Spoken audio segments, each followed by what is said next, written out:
Bah alors, moi, j'ai quand même un proverbe, la confiance n'exclut pas le contrôle, hein. Donc, je suis quand même à la fois confiance, mais contrôle. Ouais, c'est ça. Et il faut manager un peu les deux de façon assez habile. Mm. Non, moi, j'essaie effectivement de leur donner en fait toute la matière pour qu'ils se donnent confiance et qu'ils mesurent en fait les résultats et justement ce qu'ils ont réalisé.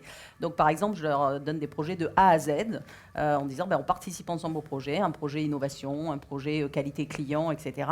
Et toute l'idée, c'est de cheminer dans ce projet, d'apprendre à travailler en transversal, de faire quand même des reporting avec les feux rouges, les feux verts et les feux oranges, et de voir petit à petit que finalement, ça avance et qu'on arrive au résultat.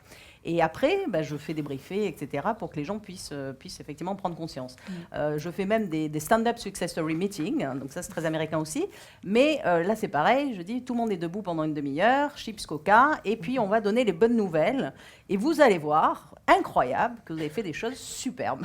Alors la première fois que j'ai fait ça, tout le monde était là en disant, ouais, elle a encore sorti un nouveau truc, Sandra, on ne comprend pas. Et puis petit à petit, alors au début c'était un peu timide, il y en avait deux, trois qui parlaient. Puis en plus j'ai dit, je ne veux pas que ce soit les managers qui parlent, je veux que ce soit les équipes. Et puis petit à petit, maintenant je les arrête plus, il nous faut 3/4 d'heure, il n'y a plus de chips, il n'y a plus de coca, etc. Et donc, et là je fais parler à la fois les visibles et les non visibles. Oui, c'est-à-dire que ça. dire qu'on a fait un super contrat, qu'on a fait un super catalogue produit, qu'on a gagné X millions sur un business, ça c'est assez visible. Et c'est vrai que les commerciaux sont plutôt des gens extravertis, donc on sait toujours ce qui se passe et ce qu'ils gagnent. En revanche, que la compta dise, ben, moi j'ai fait un super travail parce que clac, clac, clac, et ça nous a permis de faire ça. Que l'informatique dise, j'ai débloqué 150 bugs, j'ai amené un service client qui fait un taux de décroché de 98%. Ou la RH qui dit, bah, grâce à moi, on a recruté les 5 commerciaux qu'il fallait, on a changé tel truc, etc. Ben voilà, ça c'est important aussi. Et je veux que tout le monde soit au courant que tous les maillons de la chaîne sont importants dans l'entreprise. Parce que c'est vrai que le back, le front, les gens visibles, non visibles, les timides, les moins timides, et souvent, et les Américains sont très forts aussi là-dessus, hein, et ils ont des expressions où ils disent tout le monde doit mettre quelque chose sur la table, et il faut faire parler les timides ou les discrets, parce que parfois, ils sont très complémentaires, alors que finalement, quand on laisse construire des groupes tout seul, ben, tous ceux qui ont des affinités se regroupent, et finalement, on n'a que des clones. Donc, quand je fais des réunions d'équipe, je fais attention à l'équilibre, à la composition, voilà. Et puis, le test and learn, quoi, parce que c'est vrai que vous testez, vous learnez en même temps, enfin voilà. Ou alors le leading by doing. Et c'est vrai que les gens, par exemple, se disent, est-ce que je suis un leader ou pas? Ben, c'est pas la question. Je veux dire, démarre et puis t'apprendras en marchant.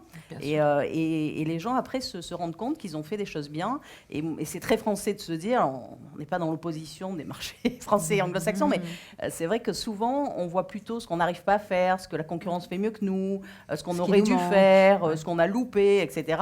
Mais je leur dis, mais regardez dans le rétroviseur juste ce que vous avez fait, qui est très bien, et appuyez-vous autant sur vos best practices, hein, ce que vous avez bien fait, que ce que vous avez peut-être raté, parce que les deux vous apprendront quelque chose. Voilà.